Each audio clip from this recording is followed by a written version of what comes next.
Hi, I'm David. Today we're going to talk about function composition. And we're going to look at these two functions, f of x equals 3 over x and g of x equals x squared minus 1. And we want to do a couple of things. We want to look at these composed functions, f composed with g and g composed with f. We want to find their domains, and then we want to see if these functions are actually equal. I'm going to use f of x as pink and g of x as green and try to follow that throughout to keep everything consistent.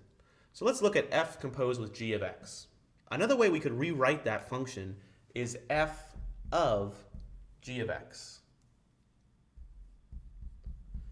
And sometimes this notation is a little more intuitive because what I'm doing is I'm actually taking f of x, and instead of x, I'm plugging in g of x.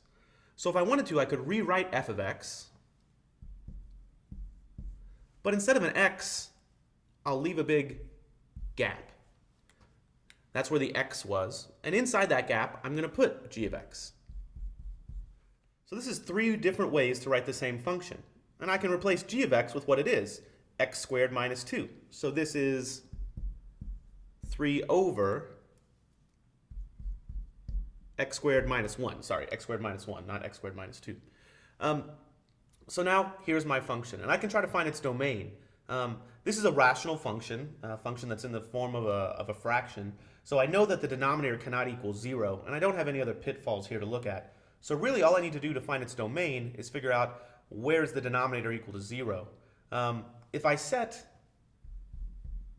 x squared minus 1 equal to 0, I can factor the x squared minus 1, and I have x minus 1, x plus 1 equals 0, and I know that x equals 1 or negative 1. So the domain for this function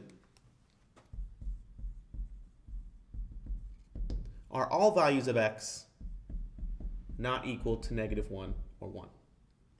Okay, so here's the function, and its domain are all values of x not equal to 1 or negative 1. Now let's look at our next function, g of f of x. This is like I was doing before, but now I'm switching the order. Instead of f of g of x, it's g of f of x. And I can do the same thing. So now it's going to be g of f of x. So I'm going to take the original function g, and wherever there's an x, I'm going to replace it with f of x. So let's go ahead and do that. This looks like g was x squared minus 1. But inside of that x, instead of putting an x right here, I'm going to put f of x. And what is f of x?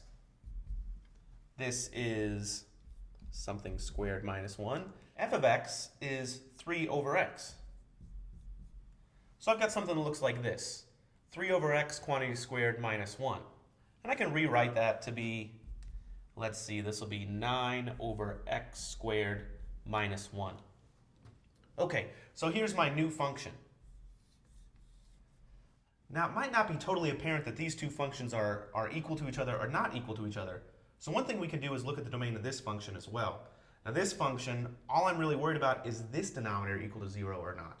So here, x squared cannot be equal to 0, or x cannot be equal to 0. So the domain is x does not equal 0. Now, in order for two functions to be equal to each other, a minimum requirement is that their domains have to be the same, and that's not the case here. The first function is undefined at negative 1 and 1. The second function is only undefined at 0. Since their domains aren't even the same, there's no possibility of the functions being the same. So these two functions, f of g of x and g of f of x, are not the same. Thank you.